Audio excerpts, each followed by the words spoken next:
Captain Lee Daeho stood on the bridge of the UES Defiant, watching the disaster unfold on his screens. The Battle of Vega Prime was supposed to be a turning point in the war against the Hegemony Empire. Instead, it had become a massacre. The Coalition fleet stretched across space in perfect formation. Thousands of ships moved in straight lines following the ancient rules of galactic warfare. Every alien species in the galaxy fought this way. They had done so for 10,000 years. Formation flying, honor duels between capital ships and predictable attack patterns that gave both sides time to prepare. Park Jin-woo, the tactical officer, gripped his console with white knuckles. "Captain, we're losing ships faster than we can count them." On the main screen, Hegemony vessels tore through Coalition formations like sharks through fish. The enemy knew exactly where every Coalition ship would move next. They had studied these battle patterns for centuries. The Hegemony commanders positioned their forces perfectly, turning the Coalition's predictable movements into death traps. "Sir, the Harmony's light just exploded," reported Yoon Jae-min from communications. "That's Admiral Chen's flagship." Lee Dae-ho watched another Coalition dreadnought die in brilliant fire. The aliens who crewed these ships were brave. They followed orders perfectly. They fought with honor according to their ancient codes, and they were dying because of it. Engineer Kim Tae-young looked up from his station. "Captain, our engines are ready for any maneuver you order." Any maneuver? Lee Dae-ho knew what that meant. His crew had been studying human military history during their long voyages. Earth's wars had been different from galactic conflicts. Humans didn't fight in formations. They adapted. They surprised their enemies. They broke rules when breaking. Rules saved lives, but the Coalition had forbidden such tactics. Dishonorable, they called them. Uncivilized warfare. "Incoming transmission from Fleet Command," Yoon Jae-min announced. Admiral Kang So-ra appeared on screen. Her blue skin showed the stress marks of her species. Behind her, the bridge of her command ship sparked with damage. "All remaining vessels. This is Admiral Kang. We are ordering a full retreat. Repeat, all ships retreat immediately." Lee Dae-ho stared at the tactical display. Below them on Vega Prime's surface, the red dots showed Coalition ground forces. Thousands of soldiers from dozens of species. They had landed 3 days ago to establish a foothold on this strategic world. "Admiral," Lee Dae-ho said. "What about the ground forces? They're still down there." "Captain Lee, those forces are cut off. The Hegemony controls the orbital space. Any rescue attempt would be suicide. We cannot risk more ships." Park Jin-woo leaned forward. "Sir, our sensors show 20,000 Coalition troops on the surface. Most of them are still alive." "I have my orders, Captain Lee. Retreat now." That is a direct command. The transmission ended. Around the Defiant, Coalition ships began turning away from Vega Prime. The mighty fleet that had arrived with such hope was running away, leaving their own soldiers to die or surrender.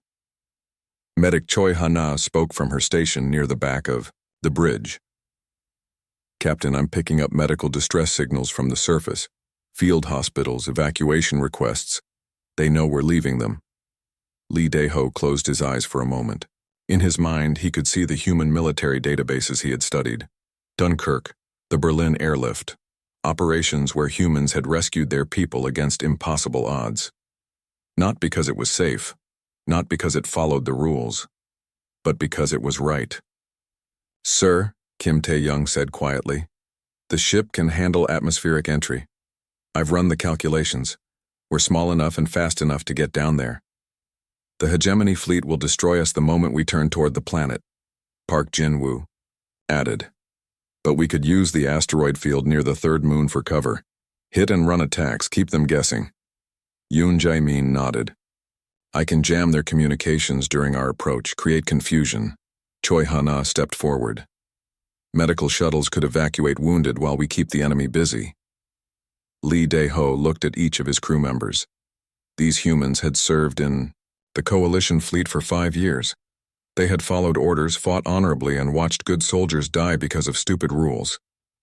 "You all know what this means," he said. "If we do this, we become deserters. The Coalition will court-martial us. We'll be criminals." "Better criminals than cowards," Kim Tae-young said. "The Coalition calls our tactics dishonorable," Park Jin-woo added.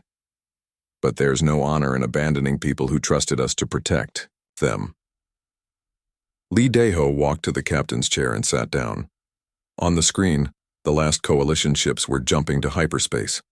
Soon, only the Defiant would remain. Yoon Jae-min, cut all communications with Fleet Command. Kim Tae-young, prepare for combat maneuvers. Choi Hana, ready the medical bay for casualties. Park Jin-woo, show me your rescue plan. The tactical officer's fingers flew over his controls. The main screen showed Vega Prime and the hegemony ships surrounding it. Sir, we approach from the night side using the moon's gravity to slingshot around. The asteroid field will hide us until we're close enough to strike. The hegemony expects linear attacks, Kim Tae-young explained. Ships that announce themselves and fight fair duels. They won't expect us to come from below, hit fast and disappear. What? About the ground evacuation? Lee Dae-ho asked. Choi Hana pulled up surface maps. Medical shuttles land here in the valley behind coalition lines. We establish a defensive perimeter using the ship's weapons to cover the evacuation zones. How many people can we save? All of them, Park Jin-woo said, if we're willing to make multiple trips. Lee Dae-ho smiled for the first time in hours. This was insane. It violated every rule of galactic warfare.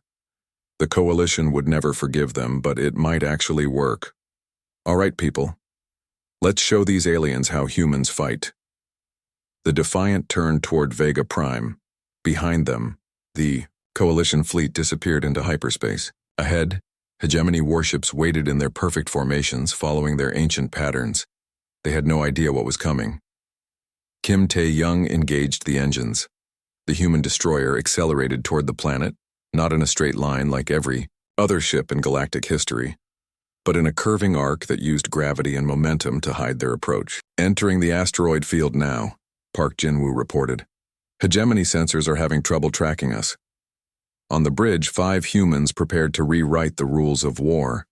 They didn't know it yet, but their actions at Vega Prime would change the galaxy forever. They only knew that people needed help, and humans didn't abandon their own. The Defiant vanished into the asteroids, beginning a rescue mission that would make them legends and outlaws in the same day. 3 weeks after Vega Prime, the UES Defiant drifted through the neutral zone like a ghost ship. Captain Lee Dae-ho stared at the star charts on his screen. Every coalition port was closed to them now. Every friendly base had orders to arrest them on sight. Captain, Yoon Jae-min called from communications. We're getting a coded transmission. It's using old Earth military frequencies. Lee Dae-ho raised an eyebrow. Put it through.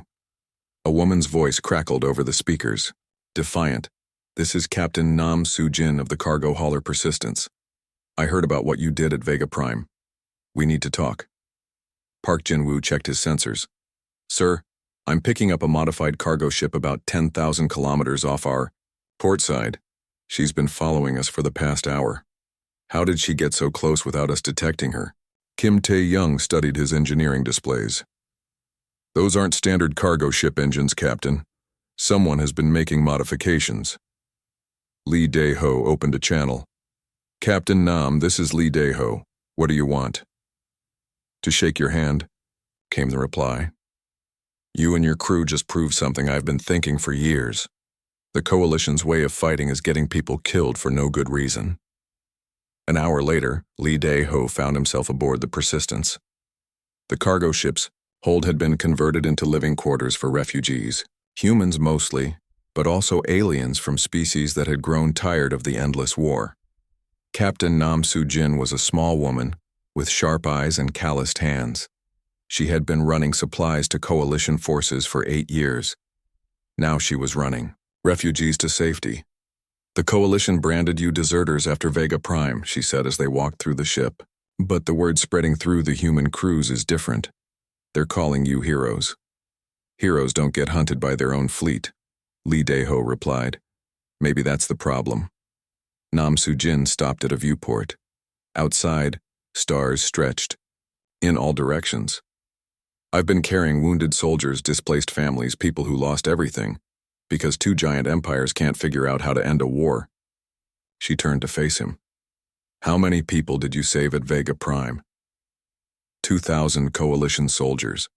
We made 4 trips down to the surface before the hegemony figured out what we were doing. And how many ships did you lose? None. We damaged 3 hegemony cruisers and destroyed their communications relay. They couldn't coordinate their response. Nam Soo-jin smiled. See? That's what I'm talking about. You saved 2,000 lives and didn't lose a single ship. Meanwhile, the coalition lost 300 vessels in their honorable retreat. Over the next few days, more ships joined them. The science vessel Endeavour arrived with Dr. Shin Woo-hyun, a researcher who had been studying alien military technology. Her ship carried refugees from a research station that both sides had abandoned. The coalition and hegemony fight like it's still the old days, Dr. Shin explained as she shared her data with Park Jin-woo. Big fleets, predictable movements, honor codes that make no sense in modern warfare. Park Jin-woo studied the tactical displays. But humans fought differently on Earth. We adapted to each situation. Exactly. I've been analyzing the historical databases. Earth's military evolution shows constant innovation. When one tactic stopped working, humans invented a new one. Dr. Shin pulled up holographic displays showing Earth's wars. Look at this. Naval warfare changed completely when submarines were invented. Air combat evolved from slow biplanes to supersonic jets in just 50 years. Humans never stopped adapting. But galactic warfare hasn't changed in thousands of years, Park Jin-woo said, because nobody thought to change it. Until now. The small fleet found refuge in an asteroid field near the border of neutral space. Kim Tae-young and his engineering team began working with Dr. Shin to modify their ships. They installed stealth systems based on submarine technology. They created electronic countermeasures that could blind enemy sensors. This is incredible, Kim Tae-young said as he examined the new systems. We can make our ships almost invisible to their sensors. Dr. Shin nodded. The aliens rely on active scanning. They broadcast their sensor beams like searchlights, but human submarine technology was designed to hide from sonar. The same principles work in space. Choi Ha-na established a medical facility in the asteroid base. She treated wounded refugees from both sides of the conflict. Coalition soldiers who had been abandoned by their commanders. Hegemony deserters who were tired of a meaningless war. It's amazing how similar they all are, she told Lee Dae-ho one evening. Different species, different cultures, but they all want the same thing, to go home to their families. What do they say about the war? That it's pointless. The coalition and hegemony leadership are more interested in political power than actually winning. They keep fighting because stopping would mean admitting they were wrong. Yoon Jae-min had been monitoring coalition communications. What he discovered made everyone angry. Captain, you need to hear this, he said, playing back intercepted transmissions. Coalition Command is planning to remove all human units from frontline service. They're calling us unreliable and prone to insubordination. After everything we've done for them? Nam Soo-jin's voice was full of anger. It gets worse, Yoon Jae-min continued. They're planning to transfer human crews to support roles only. No more combat assignments. Park Jin-woo slammed his fist on the table. They're punishing every human in the fleet because we saved people at Vega Prime. Dr. Shin looked up from her research. Maybe that's exactly what we needed to hear. What do you mean? I mean, maybe it's time to stop trying to prove ourselves to people who will never accept us. Maybe it's time to show them a better way. Over the following weeks, more human ships arrived at their hidden base. Transport vessels, medical ships, even a few military escorts whose captains had grown disgusted with coalition tactics. Each ship brought more refugees and more stories of military stupidity. Captain Lee Dae-ho found himself leading not just a single crew, but a growing fleet of humans who had been pushed aside by the very people they had sworn to protect. We can't stay hidden forever, he told the other captains during one of their meetings. Eventually, someone will find us. Then what do you suggest? Nam Soo-jin asked. Lee Dae-ho looked around the room at the faces of people who had given up everything to do what was right. I suggest we stop running and start fighting, but not the way they expect us to fight. You mean use our new tactics? I mean prove that humans can end this war, not by following the old rules, but by writing new ones. Dr. Shin activated a holographic display showing their modified ships. We have the technology, stealth systems, adaptive weapons, electronic warfare capabilities that neither side has ever seen. We have the people, Nam Soo-jin added, refugees who know both sides of this conflict, intelligence about fleet movements and supply lines. Park, Jinwoo studied the tactical possibilities. We have the element of surprise. They think we're just deserters hiding in neutral space. Choi Hana spoke quietly. We have something else. We have a reason to fight that isn't about politics or power. We're fighting to save lives. Lee Dae-ho nodded. Then let's show the galaxy what humans can do when we stop asking for permission and start taking action. The hidden fleet began preparing for something that had never been attempted in galactic history. A small force of outcasts and refugees was about to challenge two mighty empires and change the rules of war forever. Captain Lee Dae-ho stood before a holographic display showing the entire asteroid field. 2 months had passed since the refugee fleet had established their hidden base. Now 37 ships called this place home. Transport vessels, medical ships, modified cargo haulers, and even 3 coalition destroyers whose crews had joined their cause. We can't keep calling ourselves refugees forever, he said to the assembled captains. It's time to decide what we really are. Captain Nam Soo-jin crossed her arms. What do you mean? Park Jin-woo activated the tactical display. The captain means we need to choose. Stay hidden and hope the war ends somehow, or take action to end it ourselves. Dr. Shin Woo-hyun stepped forward with her data pad. I've been analyzing battle reports from the past 6 months. The war is getting worse, not better. Both sides are throwing more ships into bigger battles, but nothing changes. They just lose more people. How many casualties last month? Asked Captain Kang Min-ho, who had arrived 2 weeks ago with a coalition medical frigate. 40,000. Dead in the Battle of Centauri Sector alone, Choi Hana replied. Both sides claimed victory. Both sides lost half their fleets.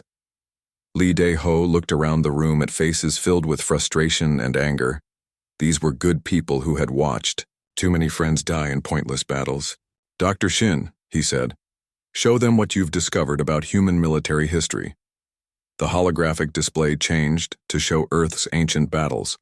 Every successful military in human history shared one common trait, Dr. Shin explained. They adapted faster than their enemies. When cavalry dominated battlefields, humans invented better infantry tactics. When castles seemed unbeatable, humans developed cannons. But galactic warfare never changes, Park Jin-woo added. The same formations, the same honor codes, the same predictable strategies for thousands of years. Captain Lee Min-seo, who commanded a converted research vessel, leaned forward. Are you suggesting we can change 10,000 years of military tradition? I'm suggesting we already have, Lee Dae-ho replied.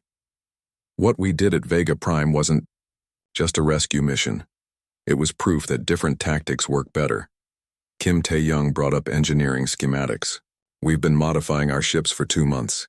Stealth systems, adaptive weapons, electronic countermeasures. Our fleet can do things that no galactic military has ever seen. But can we win battles?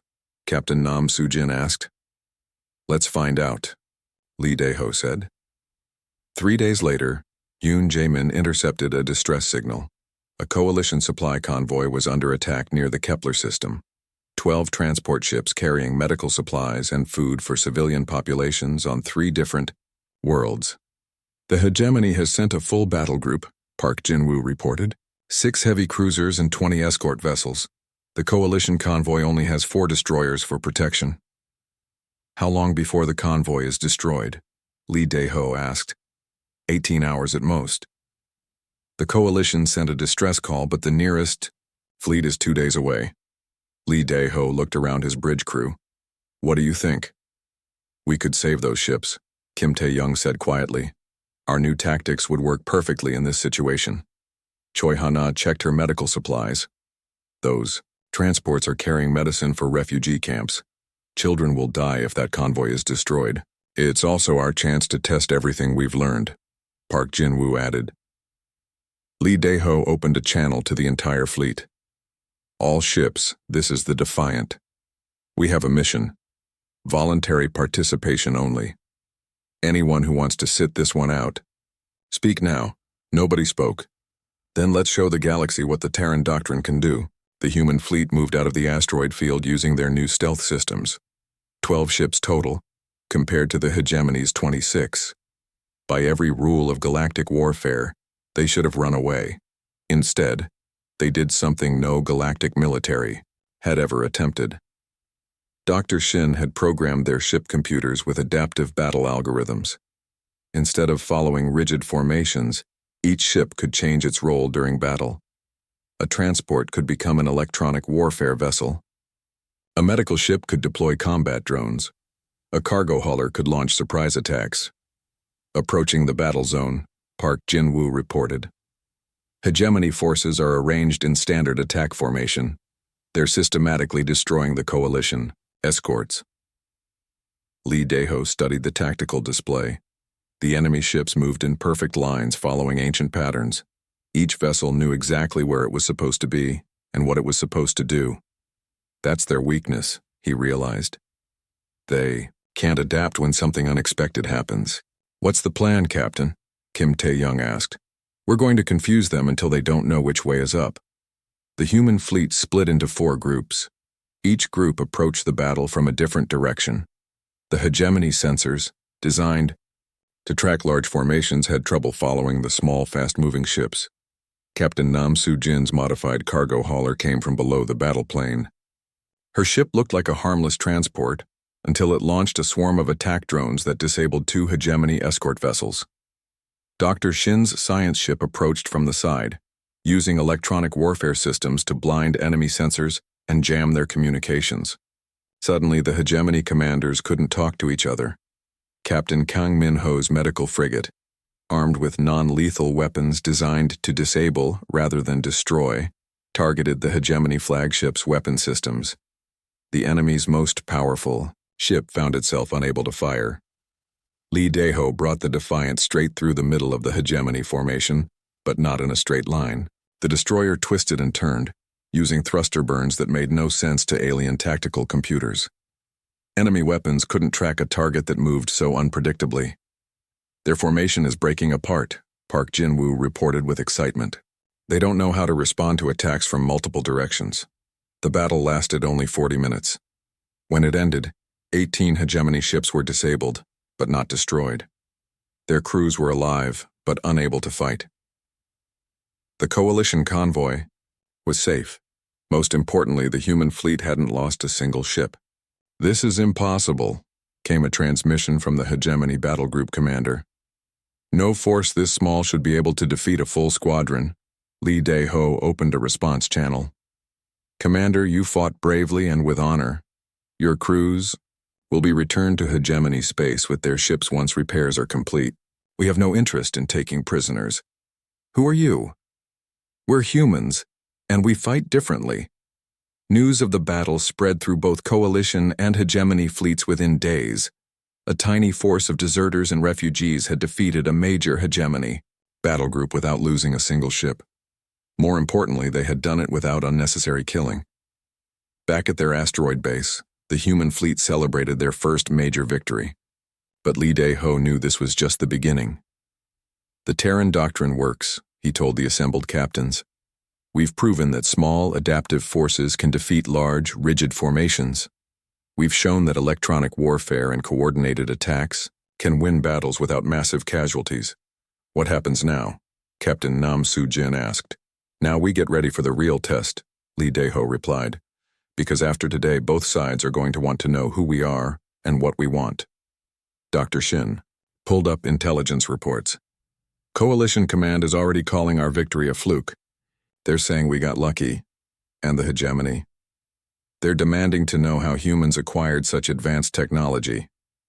Park Jin-woo smiled. Neither side understands that it's not about the technology. It's about thinking differently. Then, we'll have to teach them, Lee Dae-ho said, whether they want to learn or not. The Terran Doctrine had won its first battle, but the real war was just beginning. Captain Lee Dae-ho stood in the communications center of their hidden base, reading messages that arrived daily from across the galaxy. Word of the human fleet's victory had spread farther than anyone expected. Sir, We have another request for a meeting, Yoon Jae-min reported.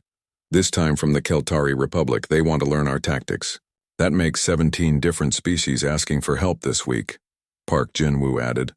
All of them are minor coalition members who feel ignored by command. The success against the hegemony battle group had changed everything. The human fleet was no longer just a group of deserters hiding in space. They had become something new in galactic history, a military force that won battles without following ancient rules. Captain Nam Soo-jin entered the communications center carrying a data pad. Lee, you need to see this intelligence report. It's from one of my contacts in coalition supply lines. Lee Dae-ho read the document and felt his blood turn cold. They're planning what? The Battle of Kepler Station. Coalition High Command and Hegemony leadership have agreed to meet there for one massive engagement. Winner takes control of the entire sector. Dr. Shin Woo-hyun looked up from her research station. How many ships are they planning to commit? 50,000 from each side, Nam Soo-jin replied. The largest space battle in galactic history.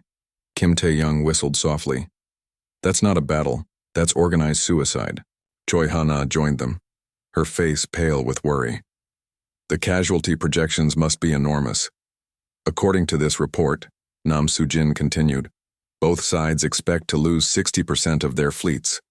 They consider it acceptable losses for a decisive victory. 60% of 100,000 ships, Park Jin-woo calculated. That's 60,000 destroyed vessels, maybe 2 million dead. Lee Dae-ho stared at the numbers.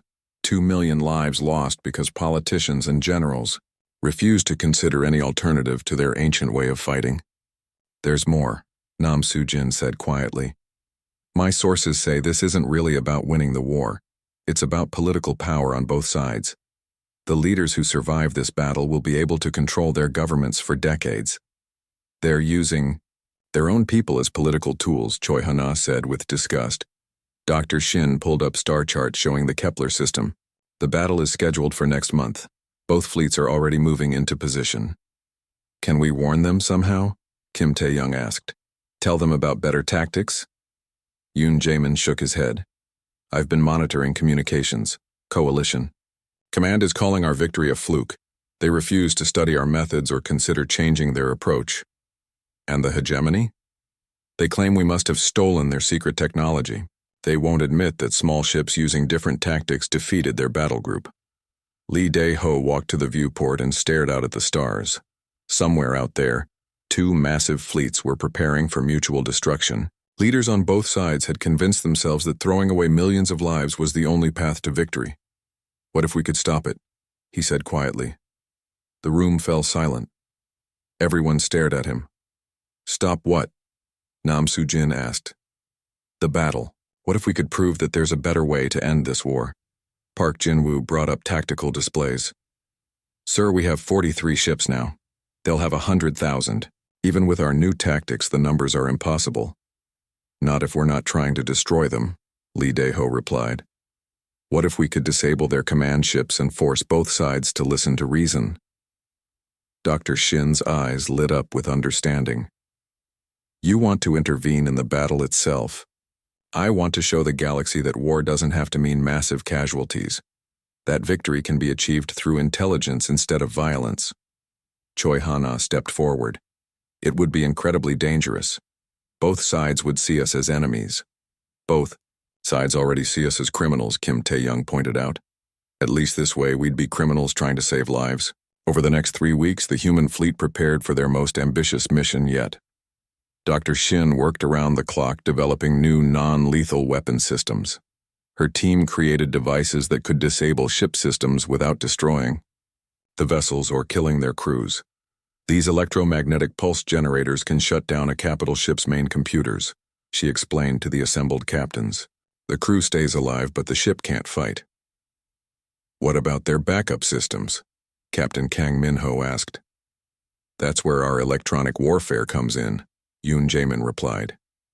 We can jam their communications and blind their sensors at the same time we hit them with the pulse weapons. Park Jin-woo had developed the most complex battle plan in human military history. We'll target the command ships first. Both coalition and hegemony fleets rely on centralized control. If we can disable their flagship commanders, the entire battle formation falls apart. How do we handle 100,000 ships with 43? Captain Nam Sujin asked. We don't fight all of them. We hit the leaders and then broadcast a message across all frequencies. Show them that their commanders are helpless and offer them a choice. What choice? Lee Dae-ho activated a recording device. They can continue fighting an endless war that serves only politicians, or they can work together to build peace that serves everyone. Captain Lee Min-seo raised her hand. What if they refuse? What if both sides decide to destroy us and continue the battle? Then we'll have tried. Choi Hana said simply. At least we'll know we did everything possible to prevent a massacre. The week before the Battle of Kepler Station, Yoon Jae-min intercepted disturbing communications from both fleets. The coalition and hegemony were not just planning a military engagement. They were preparing propaganda campaigns to justify the massive casualties they expected. Listen to this, he said, playing back a coalition command transmission. They're telling their crews that dying gloriously is more important than surviving with honor. And the hegemony is worse, Park Jin-woo added. They're promising their soldiers that anyone who dies in this battle will be remembered as heroes for 1,000 generations. Dr. Shin looked sick. They're not planning a battle. They're planning a sacrifice to their own egos. Lee Dae-ho made his final decision. We're going to Kepler Station, not to join the battle but to end it. Sir, Kim Tae-young said, our engineering teams are ready. The non-lethal weapons are installed on every ship. Communications are prepared, Yoon Jae-min added. We can broadcast to every ship in both fleets simultaneously. Medical teams are standing by, Choi Hana reported. We'll be ready to help, wounded from both sides. Captain Nam Soo-jin smiled grimly. The supply ships are loaded with everything we'll need for extended operations. Lee Dae-ho looked around at the faces of people who had given up everything to follow a different path. They were about to attempt something that had never been tried in galactic history. A tiny fleet would challenge two mighty empires and try to stop the largest battle ever planned. Remember, he told them, we're not trying to win a war. We're trying to end one. Our goal isn't to defeat enemies. It's to turn enemies into allies. The human fleet left their asteroid base and set course for Kepler Station. Behind them, they left safety and anonymity. Ahead of them waited either the greatest victory in human history or the most glorious failure. But as Lee Dae-ho watched the stars stream past his viewport, he knew they had no choice. Sometimes the only way to prove that a better path exists is to walk it yourself. No matter how dangerous the journey might be. The Kepler system looked like two metal storms about to collide. Captain Lee Dae-ho watched from the Defiance Bridge as 50,000 coalition ships formed their battle lines on one side of the massive space station. On the other side, 50,000 hegemony vessels arranged themselves in perfect formations. Between them floated Kepler Station, a civilian trading post that would become the center of the largest battle in galactic history. Both fleets are in position, Park Jin-woo reported. Coalition forces under Admiral Kang So-ra, hegemony forces under Grand Marshal Thex Vordian. Any signs they know we're here? Lee Dae-ho asked. Kim Tae-young checked his stealth systems. Negative, sir. Our ships are still invisible to their sensors. They're focused entirely on each other. Yoon Jae-min monitored communications from both fleets. Sir, they're about to begin the battle. Both commanders are giving final speeches to their crews. Put it on speaker. Admiral Kang's voice filled the bridge. Today we fight for the honor of the coalition. Victory requires sacrifice. Be prepared to give your lives for glory. Grand Marshal Vordian's speech followed. Warriors of the hegemony, today we prove our strength. Death in battle brings eternal honor. Show no mercy to our enemies. Choi Hana shook her head in disgust. They're asking their people to die for political speeches. Not if we can help it, Lee Dae-ho said. All ships, this is the Defiant. Operation Peacemaker begins now. The human fleet moved like ghosts between the two massive formations. 43 ships against 100,000. By every rule of galactic warfare, they should have been crushed in seconds. Instead, they did something that had never been attempted in military history. Dr. Shin's non-lethal weapons targeted the command ships first. Electromagnetic pulse devices disabled the coalition flagship's main computers. Electronic warfare systems jammed the hegemony command vessel's communications. Within minutes, both fleet commanders found themselves unable to control their forces. Coalition flagship Admiral's dream is dead in space, Park Jin-woo reported. Hegemony command ship Eternal Victory has lost all sensor capability. Captain Nam Soo-jin's cargo hauler launched swarms of small drones that attached to key ships throughout both fleets. The drones didn't carry weapons. Instead, they broadcast jamming signals that prevented ship-to-ship coordination. Both fleets are confused, Yoon Jae-min said with excitement. Their ships can't communicate with each other. They don't know who's giving orders. Captain Kang Min-ho's medical frigate moved through the battle zone, its scanners identifying which ships carried the highest-ranking officers. Dr. Shin's pulse weapons disabled these vessels one by one, removing the command structure from both. Fleet's Lee Dae-ho brought the Defiant to the center of the battle zone, directly between the two massive formations. His ship activated every broadcasting system it had. Attention all ships, coalition and hegemony forces. This is Captain Lee Dae-ho of the Human-Terran Fleet. Your commanders have lost control of this battle. You have a choice to make. The response was immediate. Thousands of ships from both sides turned their weapons toward the small human fleet. Sir, we're being targeted by approximately 20,000 vessels, Park Jin-woo said calmly. Let them target us. Yoon Jae-min, continue the broadcast. Lee Dae-ho's voice carried across every ship in both fleets. You came here to fight because your leaders told you it was necessary. They promised you glory in death and honor in sacrifice, but look around you. Your commanders sit helpless in disabled ships.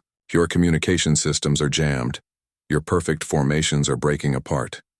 Kim Tae-young's engineering teams worked frantically to maintain their stealth and jamming systems. Sir, some ships are trying to break through our electronic warfare. They're adapting faster than expected. How long can we hold them? Maybe 10 more minutes before they coordinate a response. Lee Dae-ho continued his broadcast. We are 43 ships, you are 100,000. We should not be able to stop this battle, but we have stopped it because we fight differently. We adapt. We innovate. We refuse to accept that massive death is the only path to victory. On screens throughout both fleets, the human ships demonstrated their capabilities. They moved in patterns that no galactic military had ever seen. They struck without warning and disappeared before retaliation could arrive. They disabled enemy vessels without destroying them. Choi Ha-na activated the medical channels. To all medical personnel in both fleets, we have developed non-lethal weapons that can end this war without the casualties your leaders expect. We are broadcasting the technical specifications now. You can verify that these systems work. Dr. Shin's data flowed across every ship's computer systems. Technical diagrams showing how human innovations could disable enemy vessels while keeping their crews alive. Tactical analyses proving that small adaptive forces could defeat large, rigid formations. We offer you an alternative, Lee Dae-ho continued. Instead of dying for politicians who care more about power than peace, join us in building something new. A galaxy where conflicts are resolved through intelligence rather than violence. The first response came from an unexpected source. A coalition destroyer captain named Kim Jae-sung activated his own broadcasting system. This is Captain Kim of the CFS Resilient. I've studied the technical data. These humans are right. We don't have to die today. More voices joined the broadcast. A hegemony cruiser captain expressed amazement at the human tactical innovations. A coalition transport commander asked how non-lethal weapons could end the war. Look at your screens, Park Jin-woo announced. Both of your fleet flagships are disabled but intact. Their crews are alive and unharmed. We could have destroyed them easily. Instead, we chose to preserve life. Admiral Kang Sora's voice crackled over the emergency channels. This is impossible. No force this small should be able to neutralize an entire battle fleet. Grand Marshal Vordian's response came from his crippled command ship. These humans have technologies we do not understand. How did they achieve such tactical superiority? Lee Dae-ho smiled as he replied, Admiral Marshall, we achieve superiority the same way humans always have. We refused to accept that the old ways were the only ways. We adapted. We innovated. We chose intelligence over tradition. This violates every principle of honorable warfare, the Admiral protested. And how has honorable warfare served you? Lee Dae-ho asked.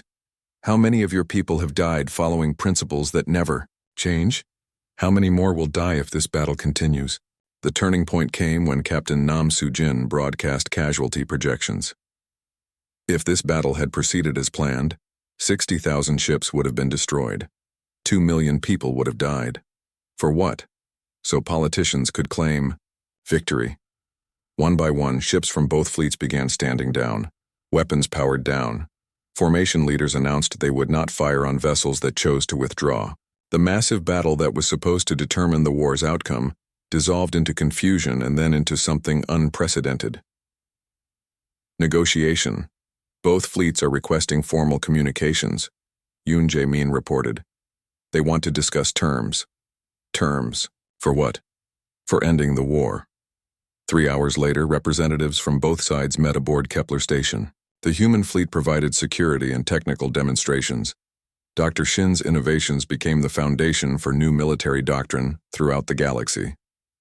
Captain Lee Dae-ho stood before the assembled leaders and made one final speech. Today, you learned that war doesn't have to mean massive casualties. Victory can be achieved through adaptation and intelligence rather than destruction. We offer to share our knowledge freely with all who choose peace over politics. Admiral Kang So-ra looked embarrassed. Captain Lee, the coalition owes you an apology. We called you deserters when you were actually innovators. Grand Marshal Vordian nodded slowly. Your tactics have proven superior to our ancient methods. Perhaps it is time for change. 6 months later, the Galactic Accords were signed at Kepler Station. The war ended not through massive battles but through negotiated settlement. Human tactical innovations became standard throughout galactic militaries, but always with the principle that preserving life was more important than achieving glory. Captain Lee Dae-ho stood on the bridge of the Defiant, now flagship of the new Galactic Peacekeeping Force. Around him, his original crew continued to serve, but they were no longer alone. Thousands of ships from dozens of species had adopted the Terran doctrine. Any regrets, Captain? Park Jin-woo asked. Lee Dae-ho looked out at the stars, where former enemies now worked together to maintain peace. Just one. I regret it took us so long to prove that there's always a better way. The galaxy had learned that humanity's greatest strength wasn't their technology or their courage. It was their refusal to accept that any problem was unsolvable, and their determination to find solutions that others thought impossible. Sometimes the most revolutionary act is simply refusing to do things the way they've always been done.